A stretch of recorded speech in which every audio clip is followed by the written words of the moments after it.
Dr. Sarkissian, thank you very much for being a guest today. Pleasure. I always start with my introductory questionnaire. What is your favorite word? My favorite word? Oh my God. I'm a politician now. And when I was young and a boy, I was very strong in mathematics, physics, and I was introvert, didn't like to talk. So my favorite word was silence. Okay? And then I became a professor at university, and I was forced to talk 2 times 45 minutes, one after another, for an audience of 150. So that forced me to learn using a lot of words. And then I became politician even more, to speak in front of 10,000, 20,000, 30,000. So more words, okay? I'm retired from politics, and there's life after politics, and it's beautiful. And I'm coming back to my favorite word, which is silence. I rather like to listen rather than to talk. I feel as well silence is useful in politics because people will project. Like if you stay quiet, people will just make assumptions and stay quiet and project rather than people feel they need to fill the space. So. Yeah, they use their imagination. As a result, you are portrayed much more smarter and much more wiser than in reality probably you are. No, the thing is, the tricky thing is that, because I was mathematician, to say a strong idea in a few words, then it becomes a formula, then it becomes a logo, something very important. Otherwise you can talk, and then those who are listening to you have to basically understand, so what was he saying? And then in many cases he said nothing. It was beautiful, but zero. And I had that experience for years at the World Economic Forum with my very good friend, Professor Graham Allison from Kennedy School. We had this sort of a tradition, because we were both faculty. I mean, World Economic Forum was paying us to come and to talk. And we were meeting every evening, late, and talking to each other before going to bed. Is there anything that we learned today? Something new, something valuable? And most of the answers were no. So, waste of time. So, learning something important when you listen to somebody else, I think it's important. So, I would say again, I think, minimum words, but most powerful, and the best, of course, is silence, especially if you don't know the proper answer. I mean, you might have answered the next question, but what is a piece of advice you'd like to give? No, I think you don't give advices. I think you gave advice to your children, to people who are close to you, and you have the chance of giving them advice every day, every second day when you meet. It's a family gathering, or you meet your friends or colleagues. But give a general advice to someone, do this, do that. I think they can find a lot on Instagram. You don't need me for that. There are sort of nice actors with great voices giving 6 most important points how to be successful, or 3 points how to become a billionaire and so on. No advice, I think. We are all a part of this nature. We are creations of nature or God, depending how you look at it. For me, they are the same. And as a professor of physics, I can prove you through physics and science that there is God, and the other way around. So the advice, there's no advice. I think it's your life experience maybe if you want something among 1,000 words of advice, I would say never lie to yourself. Never. Don't pretend. Don't pretend you are smarter. Don't pretend that you love someone. Don't pretend that you are there to make your country great when you are there for something else. Never lie to yourself. A lot of politicians or businessmen lie, which is called marketing or public relations. But if you start lying to yourself, that will take you to disaster. What's the best piece of advice you've received? Well, I've received so many great advices. Initially, it started with my father when I was small, whom I lost, unfortunately, when I was 10 years old. But he was a very talented young man, architect, with an experience of living abroad. In 1946, he came back to Armenia, someone that worked in the world as an architect to support the country. So I got that advice and love of my homeland from my father, who could have been living fantastic life in America or somewhere in Europe. But he came back to serve. Unfortunately, he died when he was very young. Then I had great teachers. I think the one advice, again, I hate these stories, but because I like you, I like the Liverpool Football Club. I'm not supporting it, but after Arsenal, I like Liverpool Football Club. And Arsenal because I was forced to support Arsenal by my son. We lived in Chelsea for 35 years, and by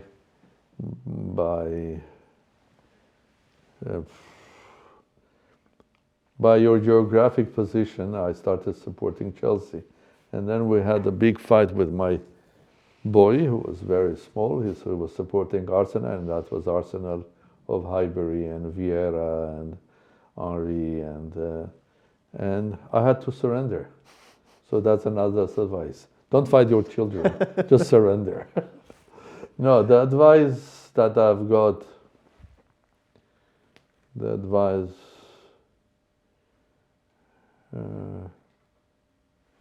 no, it's difficult to say. There were so many great people living around. Now in my brain it's like, and because I'm human intelligence, I'm not artificial, I don't compare these advices and count one. There are so many. Let me think about it while we are talking. Okay. Because I can do parallel processing and find a solution for you. Yeah. Do you have a favorite curse word? Curse word? Yeah. No, I usually don't like when people curse. And unfortunately in English, like in many other languages, including partially Armenian, which is less, because we don't use as vulgar words so much. But the societies have changed. Russians are using the F word every third one. And in fact, there was even a program, I do remember, when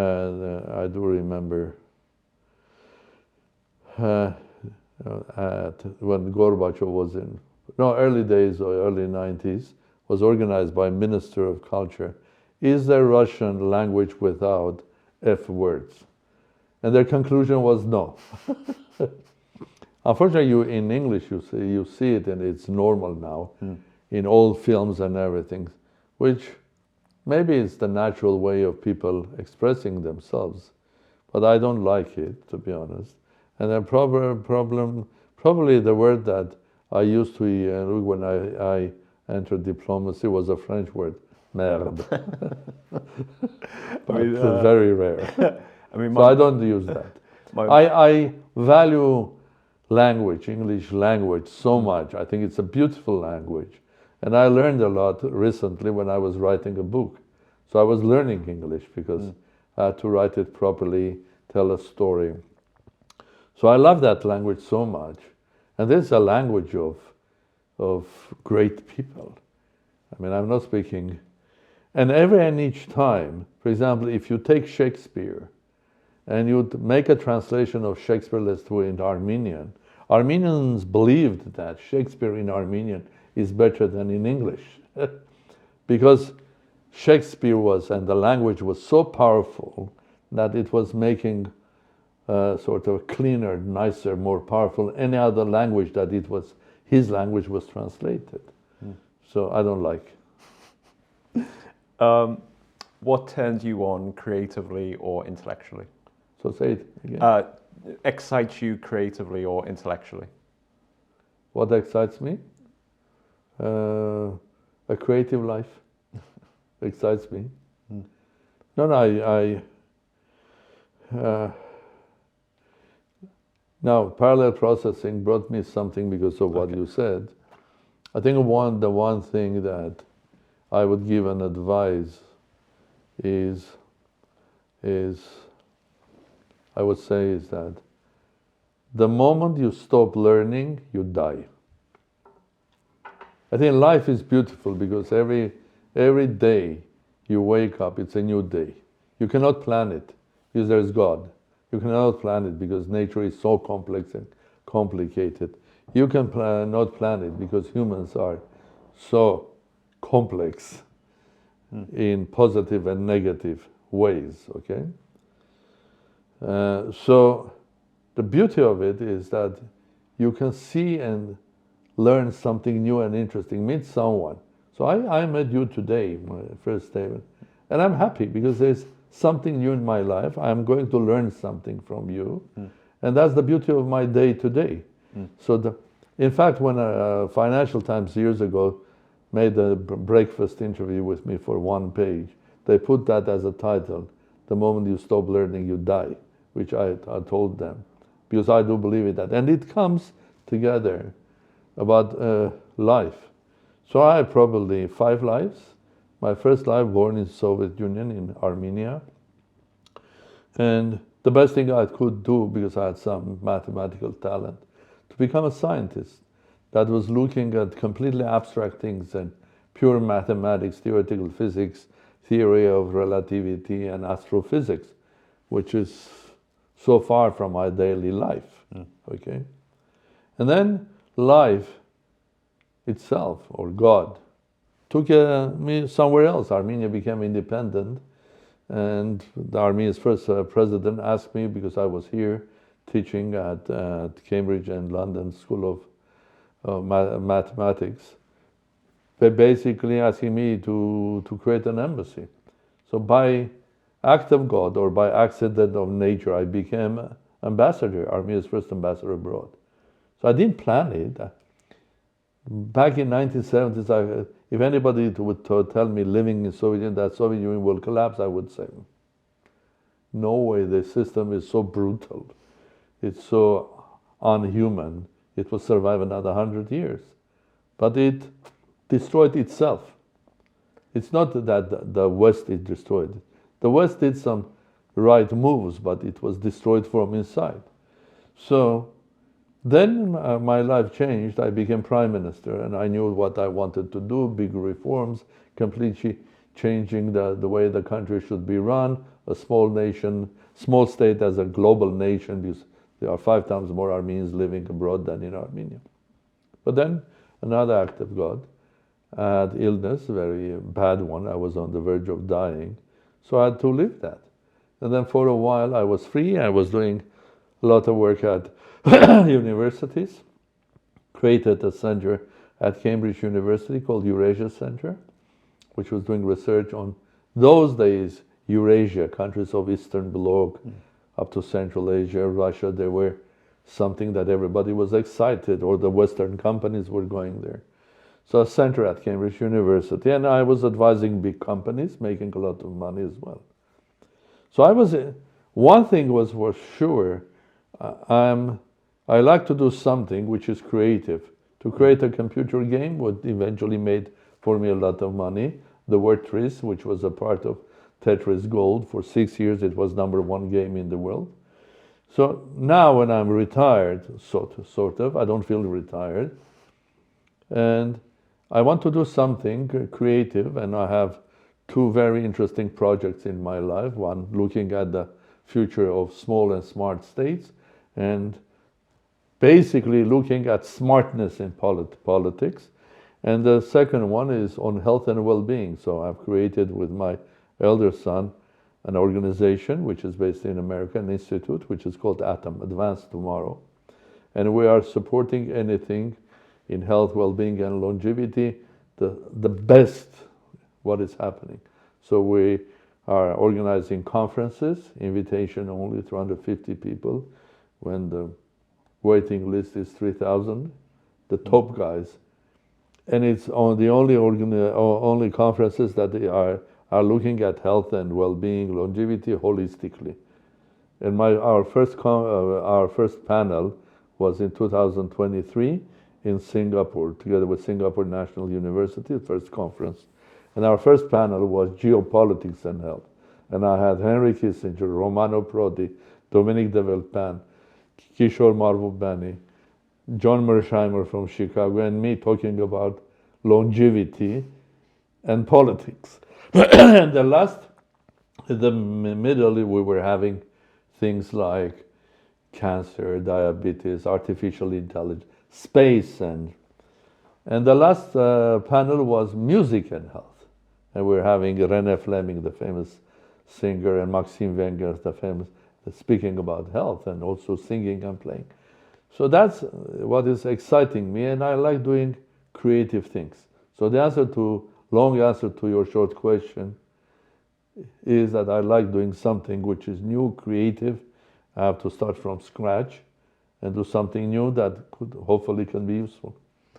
I mean, the point about always learning, this is a bit of a tangent, but Keir Starmer recently hired Minouche Shafik as his economic advisor, and she wrote a really interesting book a couple of years ago about a new economic framework for the modern world. And a point she made was a lot of education specializes on like the middle years of education, and then that's it. Whereas governments need to look at mature learning because people live so long, they can have many different careers over a long time span and need to learn the skills of a changing thing. Well, it's a very interesting topic. Prime Minister hasn't asked me to give him advice. I don't know, has he read my book or not? The thing is, the new book is coming out, which is called Quantum Politics, and I'm describing the new 21st century as a completely new era where the world is different and politics should be different. Whatever we have worldwide is a classical. There are here and there quantum politicians, but generally I think we are far behind of the development of humanity, science, and human social behavior. I mean, even simple ideas like democracy. We are used to go every 4 or 5 years to the ballot and vote. And then we get an MP that here in UK. I'm not a British citizen.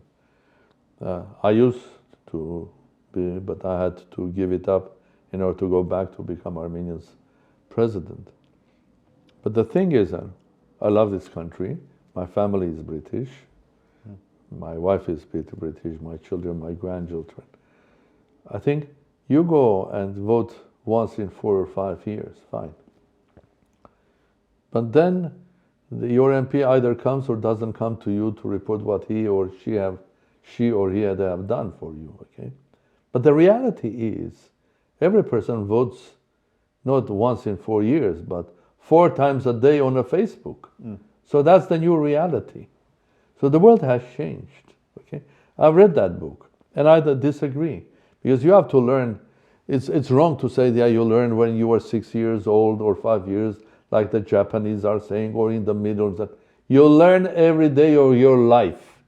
Henry Kissinger, 100 years ago, one of the things that I'm proud in my life was that when I never thought that I can write a book. Well, I've written a lot on physics, mathematics, And that's a very dry language. It should be absolutely correct. Okay? I never thought I can write about politics. I can speak. When I speak, I'm a politician. When I write, I'm a mathematician. So when I was asked and signed with the publisher to write a book about the small smart states, that I was basically talking a lot at many forums, from Munich Security Conference and so on. I wrote my first version and I hated it because it was so mathematical. It was sort of scientific research. Then I realized that I have to be telling a story. And I changed it. So the new book is a story. It has a parts of my life, anecdotes, and it's something that I hope you'll read it and you'll enjoy it, okay? When you think, the one thing that was another fantastic lesson of my life, 2023, Henry Kissinger became 100 years old. I was asked by Wall Street Journal to write a piece about him. I said, why me? Henry Kissinger, there are 100 people that can write better than me. And I said, no, I think he told us that you write because we were very good friends. Whenever I was in New York, we were having a breakfast together, talking for hours. I was telling him my ideas about that were coming from my experience of being a physicist, mathematician, someone to teaching quantum physics, and how you apply that sort of new ideas into social behavior and so on. And he was listening. And he knew that I was, so I wrote an article for Wall Street Journal, what I have learned from Henry Kissinger, and he liked it very much. And when I congratulated him, he said to me, I've heard you are writing a book, send me the before publication. Henry Kissinger is 100 years old, is going to read my book. Okay, we're good friends, but 100 years old, you value your time. And you are Henry Kissinger, you can teach everybody in this world. I sent it, and then there was a question from his office, when is the last day? And I told it's 26th of September. And I got an opinion from him, which was clear that he has read it. So that's a message to me, that even if you are Henry Kissinger, you know everything in this world, in politics, everything, but you value someone or you are interested, you spend your time of being 100 years and you read the book to learn something new. I mean, this is a thing that will take until the last day of my life. So I have to live a life that I value other people's ideas, and listen to them and try to learn something new. Doesn't matter who you are, doesn't matter how old you are. And you say you worry that it was mathematical, too mathematical, but initially. Yeah. But I thought what was a really beautiful contrast was sort of talking about how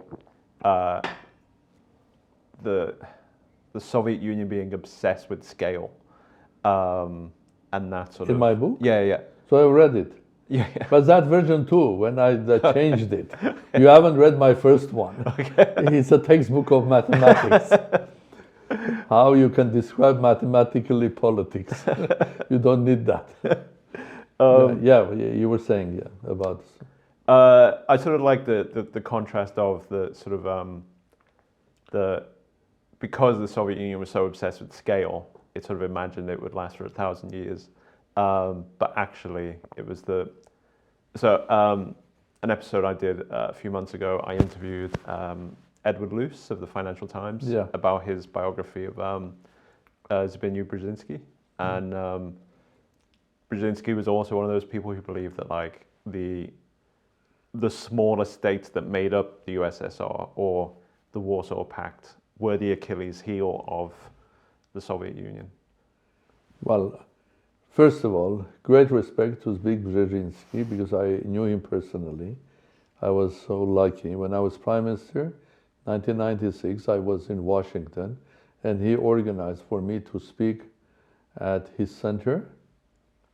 And And because I had sort of ideas that were not politically correct, ideas that were completely different from others, and he liked that. And I do remember it's one of the greatest things that happened in my life. At the opening of my speech, which was a big full hall, he compared me to Václav Havel of Czechoslovakia or Czechia, which was great honor. And we became sort of not friends, but he supported me. He was always interested, and so on and so forth. And because the title of my speech was Armenia as a Caspian State. So finding a solution for Karabakh or the confrontation between Armenia and Azerbaijan lies also in the economy and the future of Caspian. But Zbig was the one that told about the importance of the Central Asia. His book about the chessboard, and the chessboard is in Central Asia. And we will start seeing that now. What happened recently, President Trump invited all presidents of former Soviet Central Asia republics to Washington and had a big session with them. Now they have created an organization which is called C5+1. Plus one is Azerbaijan. And basically Trump wants to continue these relations. Because what's happening now? In the same way, Chinese want to have influence on Central Asia. In the same way Russia always had. Now people think that Russia is withdrawing from there, but Putin is bringing them together. They were at the 9th of May Victory Day in Moscow. They continue having. So the battle for Central Asia is there, okay? From that point of view, Zbig Brzezinski, or what he was saying, that I would not say that that was the only reason why Soviet Union collapsed. Soviet Union collapsed for many reasons. One of the reasons that despite the whole effort of Soviet Union to basically make it more Russian, it never became Russian. It became more Russian in Central Asia because these nations never had their own big states. But for nations like Armenians, Georgians, I don't know, Lithuanians, Estonians, even Ukrainians, small states, for example. And these were the states where you had anti-governmental, basically, demonstrations at the end of Gorbachev's years. Because if there's a big culture, like in Armenian culture, you are the first Christian state in the world. And somebody comes, blows up your churches and tries to push that your sort of a state language is not Armenian but Russian. It's not Georgian but Russian, it's not Lithuanian. You have a reaction. But there were other reasons, of course, that Soviet Union collapsed. Many. I think the price of the oil internationally, the complete mismanagement of Soviet Union by Gorbachev. Gorbachev was a great guy, savior of the world from communism. If you look at from the perspective of the West, but if you look at from perspective of inside Soviet Union, he was the number one mismanager. The guy had full power on 350 million people, the second or one of the first superpowers in the world. And he could have gone in a different way, like China did, gradually introducing private enterprise and making Soviet Union a huge, like China, power. You see, it had the military and so on.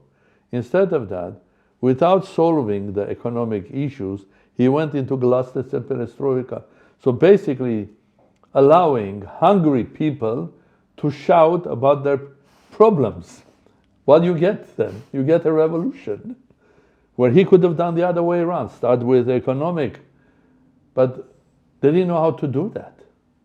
Chinese managed it, starting from agricultural land, giving more freedom. They could have done in Soviet Union, but he mismanaged. Well, another reason of the collapse of Soviet Union was Beatles and Jimi Hendrix, the Western culture. Another reason were the life that the West was having, freedom. I mean, people don't realize how powerful is that.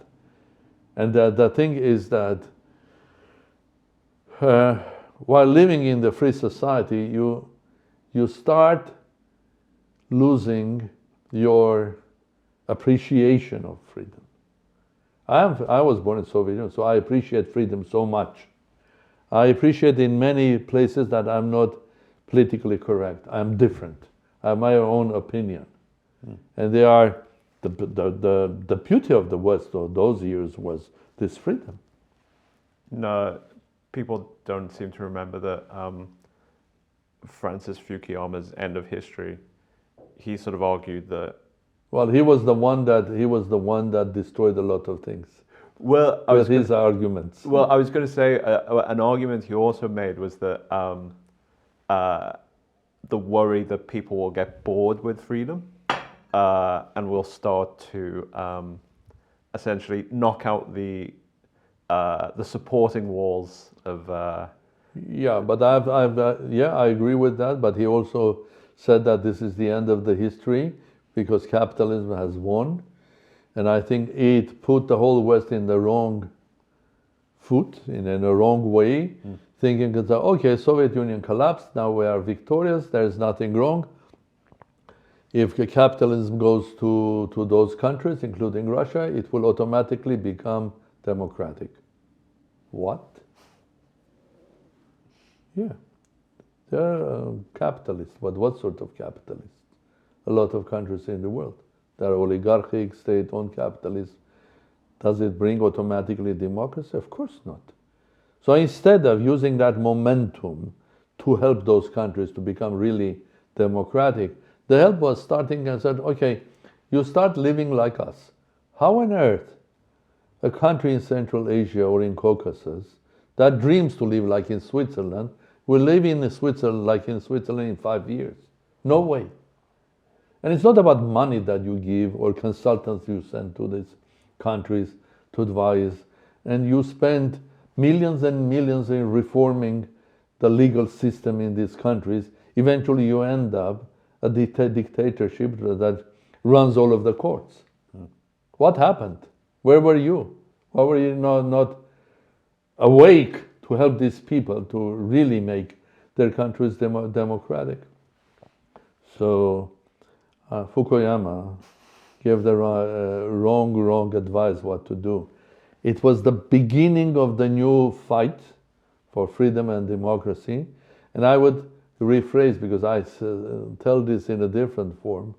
With the collapse of the Berlin Wall, the virus of absolute populism, which was communism.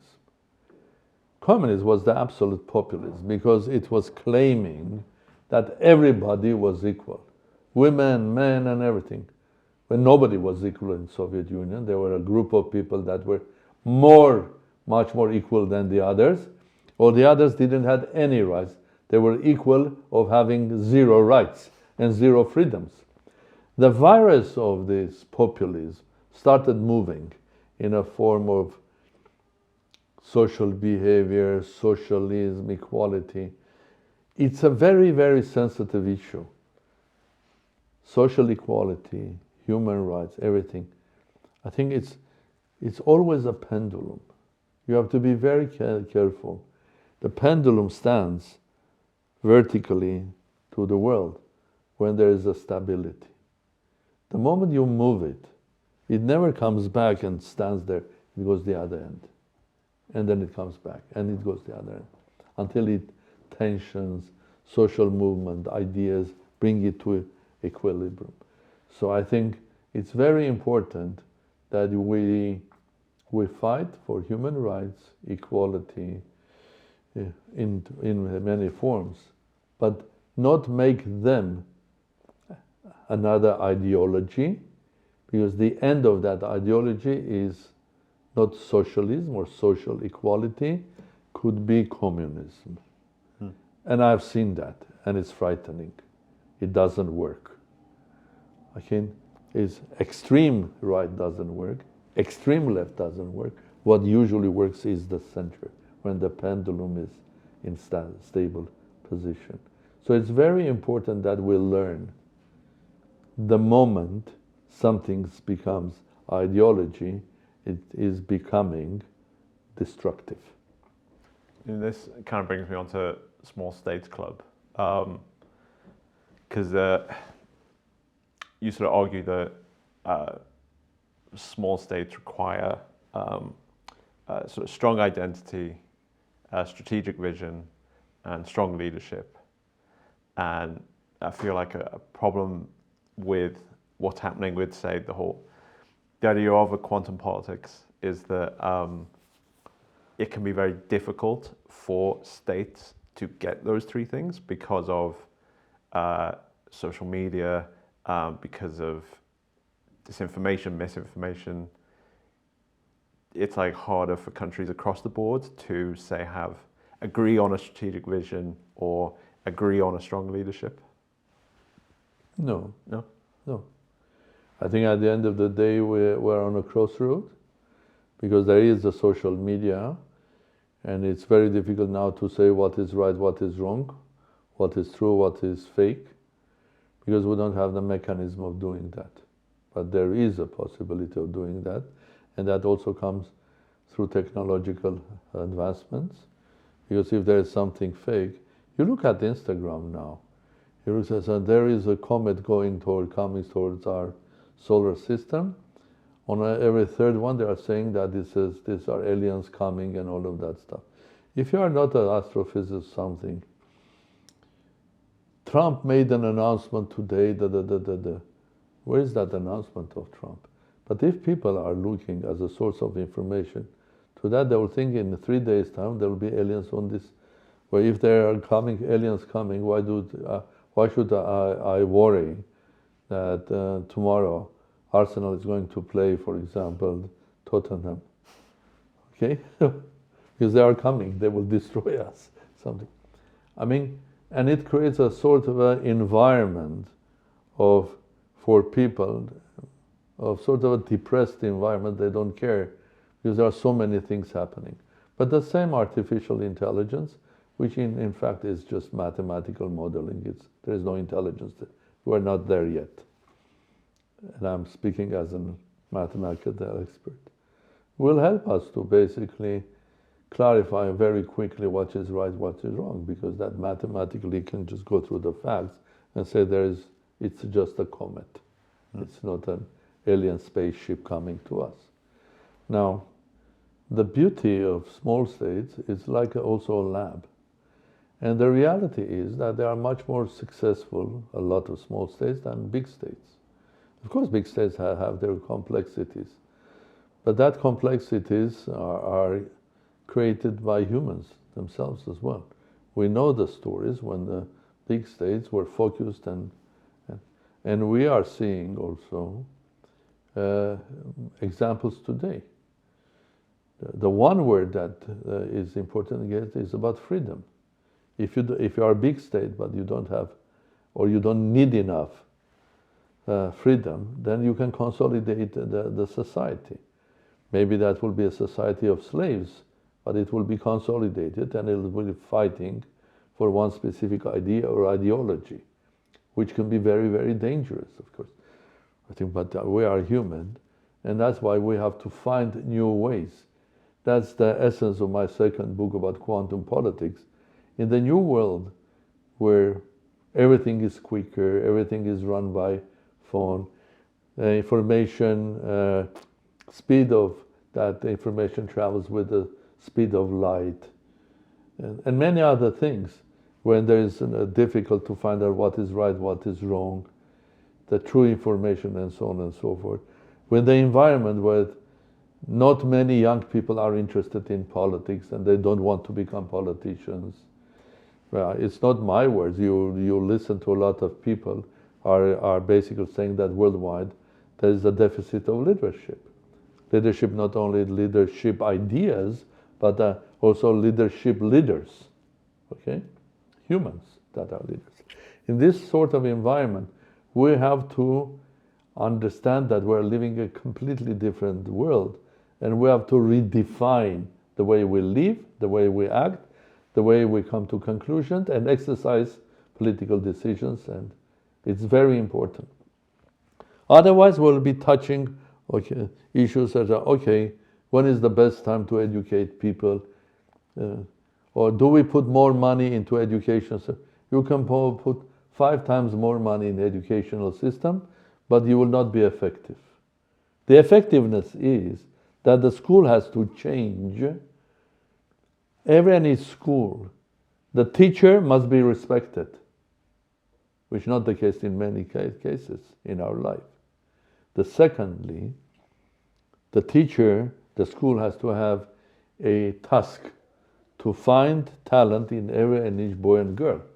They all have talent, one in mathematics, one in sports, one in music, one in crafts.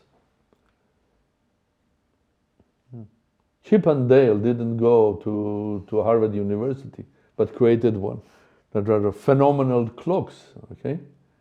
Maybe crafts, so you have or maybe you are talented speaker, or talented listener, very rare quality. So every child has them. The school has to have a task of finding a talent, and then using that talent for the benefit of the nation and the state. Well, I have grandchildren going to school. My children went to school here. I cannot say that they went to state-owned schools to private schools. So I know the whole spectrum of here. And I was teaching at universities. I think education matters. Of course, it's very important. But at the end of the day, the society has to understand that we live in a completely different environment. And that's why I think smart states, the top 10, 15 countries with the highest GDP per capita are small states. None of the big ones is.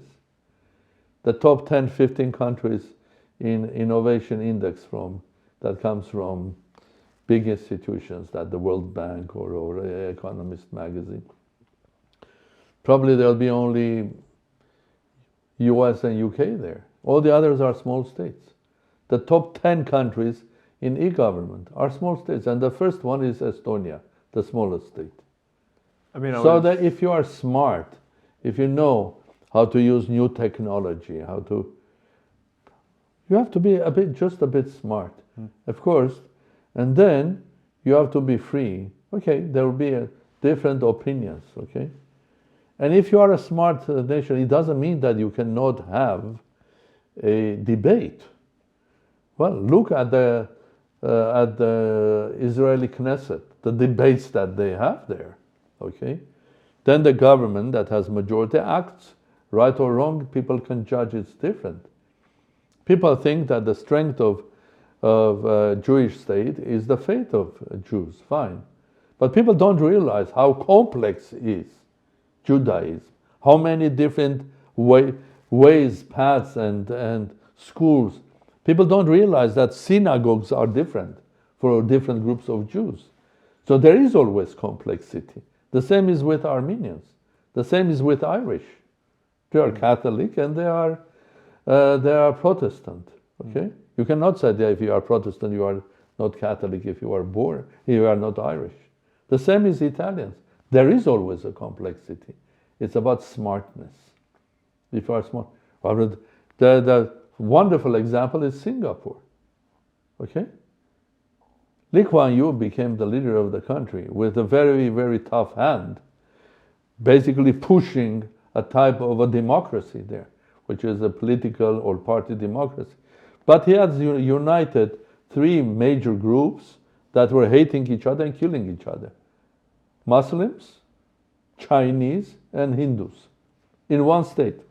And now you ask them, he looks like a Hindu or he looks like a Chinese. Who are you? He said, I'm Singaporean. It matters. It's a fight. You go to Doha, Qatar, because of the conflict of small Qatar, 350,000 people with its neighbor, United Arab Emirates, and they found a solution to survive because there was a big confrontation there. And the moment you said that they survived all of this, it had crystallized their identity. Now you ask them, because they look like the same guys, the same Arabs, more or less the same families, as in the Gulf. No, they are now Qataris. The fight has crystallized their identity. So it's a process. And the key, one of the key names, even in my book, is smartness. Either you are smart or not. Either you are led by aristocracy. When I may say aristocracy, I don't mean classical British or French aristocrats. Royalties. No, aristocracy is an old Greek name that says that a nation which is run by the best of the nation and the best guys. In old Greece, there were no aristocrats.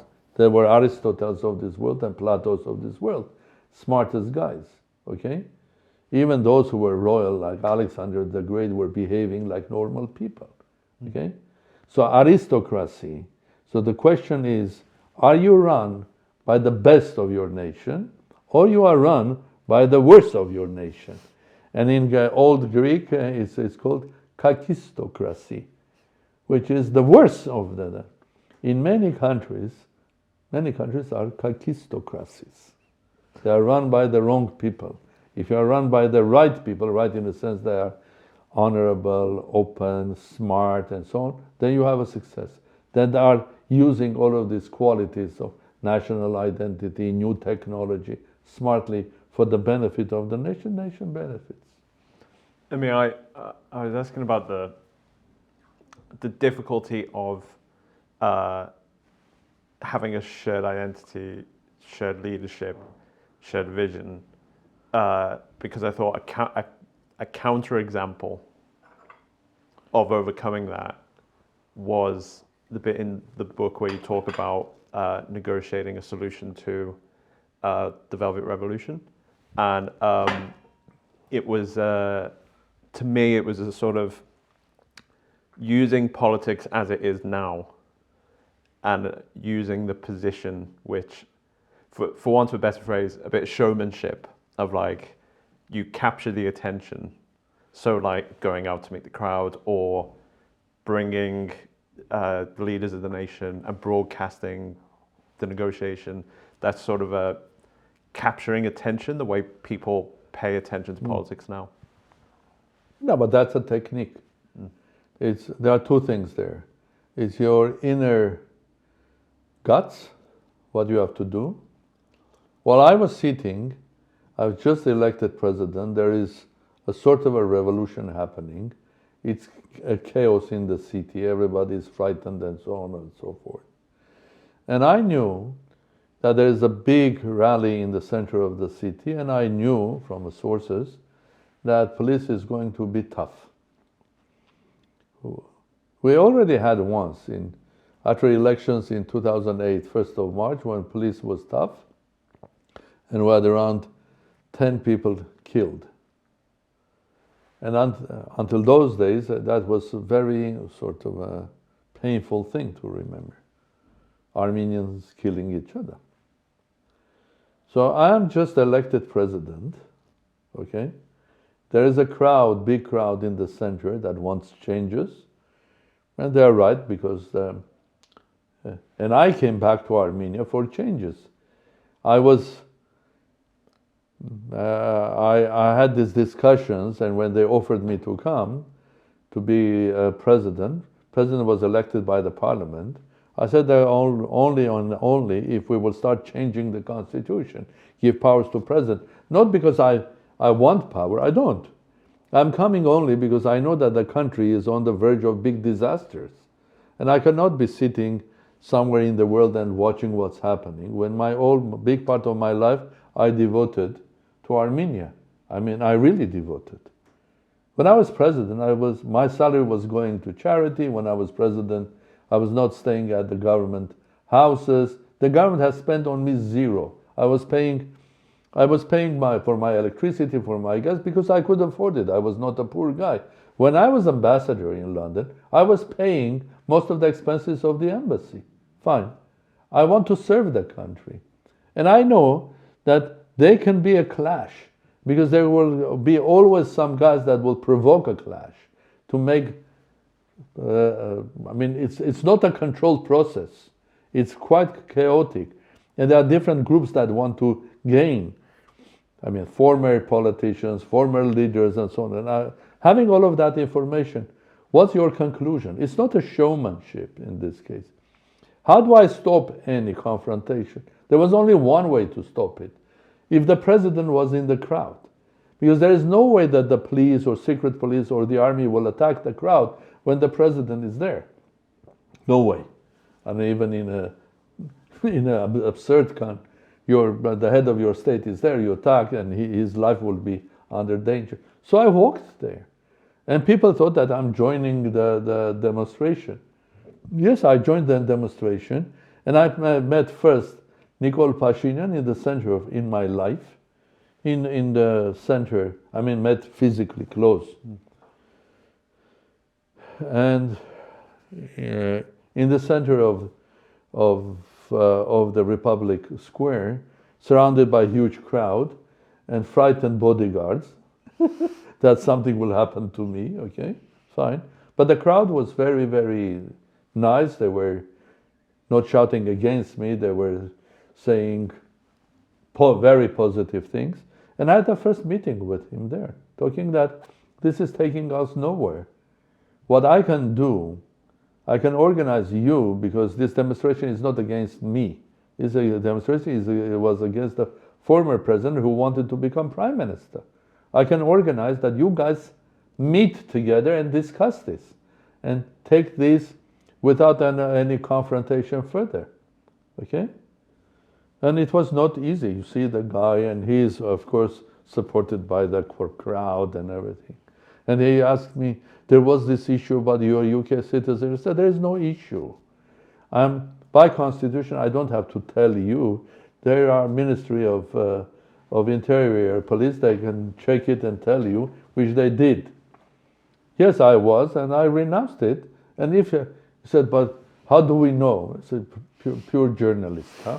I said, okay. I knew that. I took the paper. I said, this is it. Can you see it?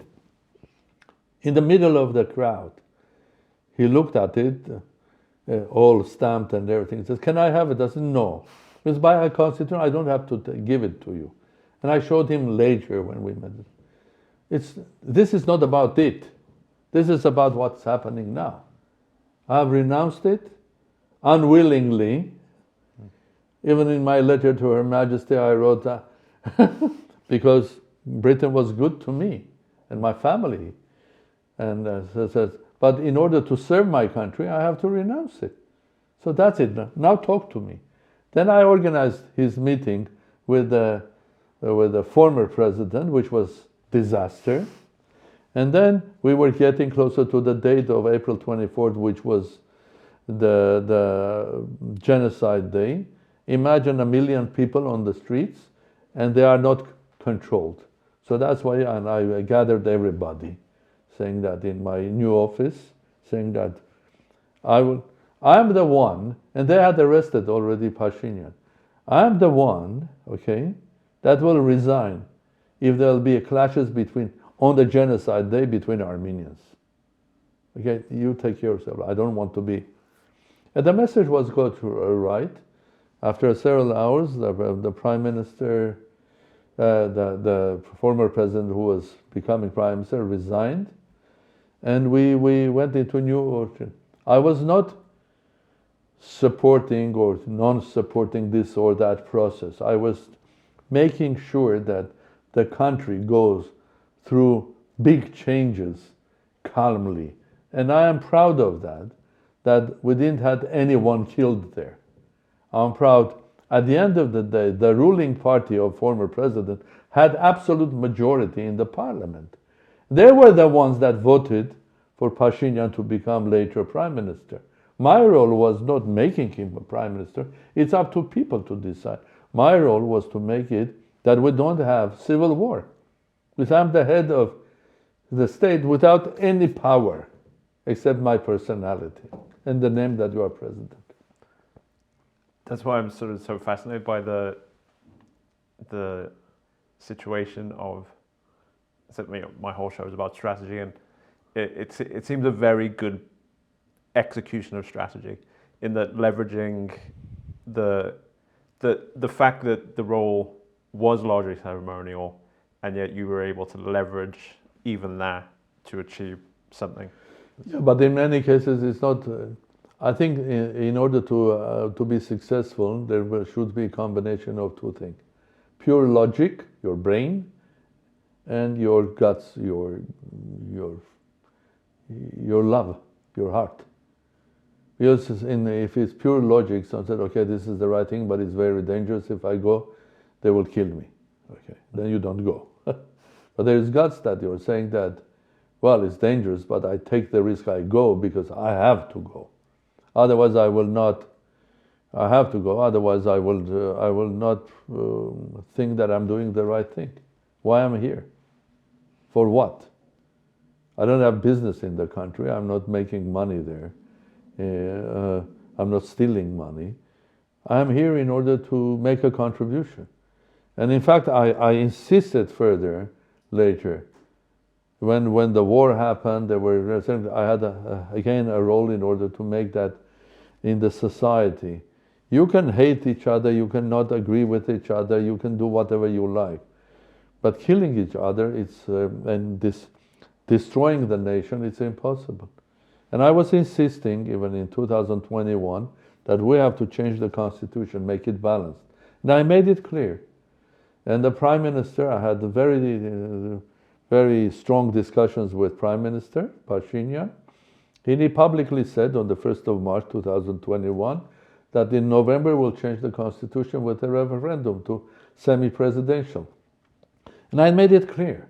The moment we change the constitution, I resign. You vote for a new president, but the president should be voted by people, not by the parliament. It's nice to have that sort of arrangement in Germany, but we're not Germans, okay? We are who we are. I think people have to give a power to president, very limited, but the power to balance any government. Otherwise, if it's not balanced, it doesn't matter you are presidential or parliamentary, you can go into wrong places. But nothing happened, no referendum, nothing. And that's why I retired. And of course there were gossips and conspiracy theories why I retired, but isn't that like that's the first time when I retired when I was prime minister, I had cancer. But the president said, let's not, because I had a lot of support in the public. He didn't want the public know, the president of that time. And they brought Robert Kocharian as a prime minister. So they were not saying that I was sick. They were saying he was sick, but not the full story. As a result of that, someone, and I know people, started creating conspiracy theories, as if I had a big row with then a former Minister of Defense, which was another nonsense. That's the defense minister who became, he was a very powerful guy in Armenia. A lot of people were afraid that he and me will become close and nobody can resist us. And that's the prime defense minister who later became Armen Sarkissian, became prime minister and was assassinated in the parliament. So this conspiracy theories as if we had a fight, he hit me, that's why I retired. And that was the guy that was calling me every week and saying how I am. That's the ugly part of politics. You make an argument in Small States Club that I found surprising, which is that the international system is weighted against small states. So say it again? You sort of argue in the book that the international system is weighted against small states. Whereas my sort of underlying assumption was, the post-war order was about protecting states. So I was... Yeah, that's why they protected our people of Karabakh and Armenia. That's why they are protecting Ukraine or whatever the conflicts. The reality is, okay, we were talking about small states being at the avant-garde of development, political, economic, scientific development, innovation development in the world, okay? Do they have voice in the world? Yeah, they are members of United Nations. But who runs United Nations? Security Council. They are members of European Union, but who runs European Union? It was created between France and Germany, and then Britain out. It's run by big states. There's only one new big state, which is Poland, which is having influence on what's happening. What about the smaller states? So my argument was the voice of the successful states in the future is important because the world is changing. In this new quantum world, it doesn't matter, do you have 1 million soldiers or not? What matters, do you have 1 million drones? And a small state can have 1 million drones easily, having an army of 50,000 soldiers. Easy. Because the small states are in the avant-garde of development. The first and the only university on artificial intelligence was where? In California? In London? In Paris? No. In Abu Dhabi. Mohammed bin Zayed Artificial Intelligence University. Years ago, when nobody was talking about it. Emirates has created huge data banks. They have created nuclear power plants which are feeding their data storages, because you can speak about developing artificial intelligence in any country, but artificial intelligence is it's basically quicker, more effective data management, okay? Data management means that you have to have a lot of data. Where? In data storages. What is the data storage? It's a body that just eats a lot of energy. You cannot have data, big data. You cannot have artificial intelligence if you don't have enough energy. So anybody telling that they are going to develop artificial intelligence, they come to me. I had the first department of artificial intelligence back in Soviet Union in 1985, which was called mathematical modeling of complex systems. 0 computers, very weak, strong mathematics. But today it's the other way around. So in order to have artificial intelligence, be that in Britain, if Britain wants to have very strong artificial intelligence, you have brilliant people, brilliant universities, great minds. But in order to become a center, you have to have a huge data management capability. That means that you have to have very strong energy sector. Where is that energy sector? You cannot have that only through solar or wind. And this country has lost the know-how of having nuclear power plants. Well, Abu Dhabi built 20 gigawatts of energy while having all of the oil in the world. Smart. Okay? This is the smartness. Okay? It's very, very important that if you want to develop something, you have to look at the realities of it. And the small states who are smart, they don't have their voice. That's why the Small States Club, if it's successful, well, I have a dream to open in London. There is Asia House, there is Africa House, Small States House, as a club. And have this club, and in London, not in anywhere else, London, because I do believe London is the place. Liverpool is nice, but London is the place, okay? But the question is that eventually, what will be wrong if the 20, let's say, top small states come together in a club, not in political alliance, because they are so far from each other, not military alliance, nothing. Just a club where they have more space of exchanging ideas, coming together, thinking about common approaches to international affairs, and they represent their common ideas or approaches to the G20 or to UN, an organization that I call S20. S20 basically telling people, okay, that the small states that are in avant-garde of development think differently, or they want to make a contribution. Okay? No. And S20 can be a member of G20. Not all of them, but just one voice among others, which will come with at least representing among the giants what the small ones think. So from that point of view, they are not represented properly. I mean, finally, I was just going to ask that you argue in the book that small states need predictability, constancy, rule of law,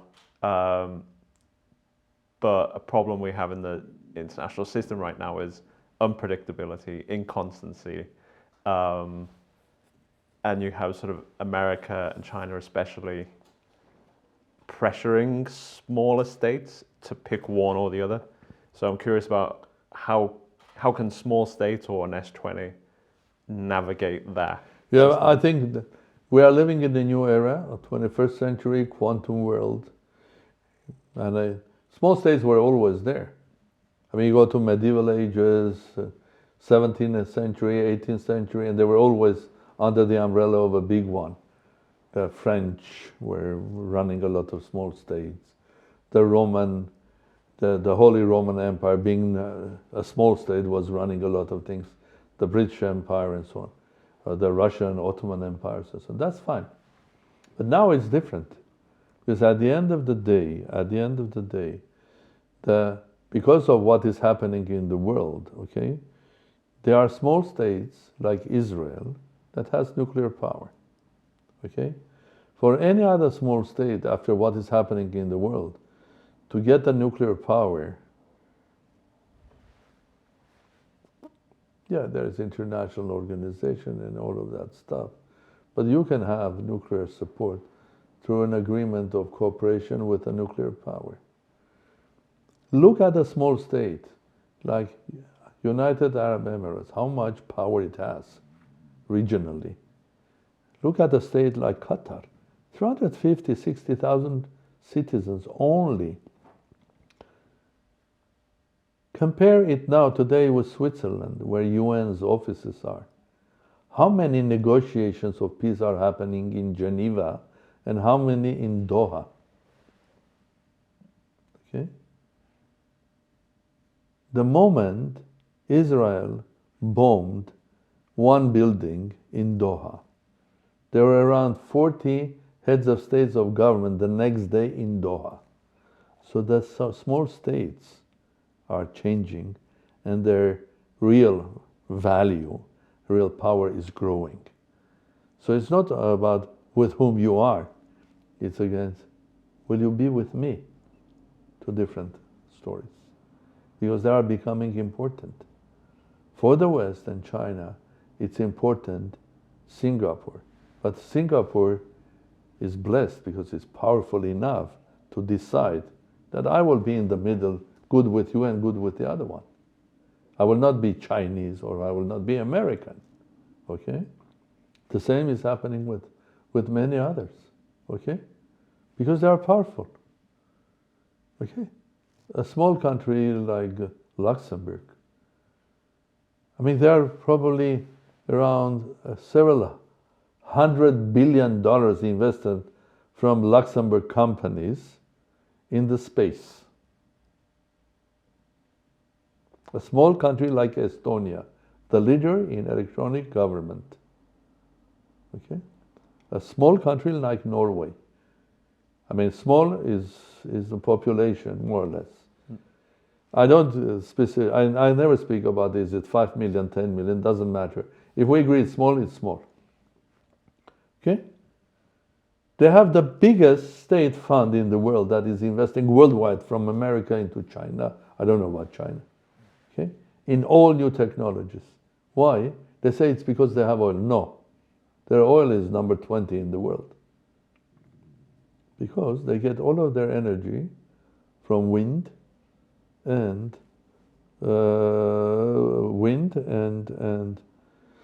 hydro. They sell their oil, they put that money in the state fund, and they make the country richer. I mean, another example is Denmark has sort of like stolen the lead on green technology from investing it in the 90s to the point where a lot of sort of wind farms in Britain are Danish. I can give you another example. Again, relatively small, it's not in my book. South Korea is a small state, it's not a huge state, okay?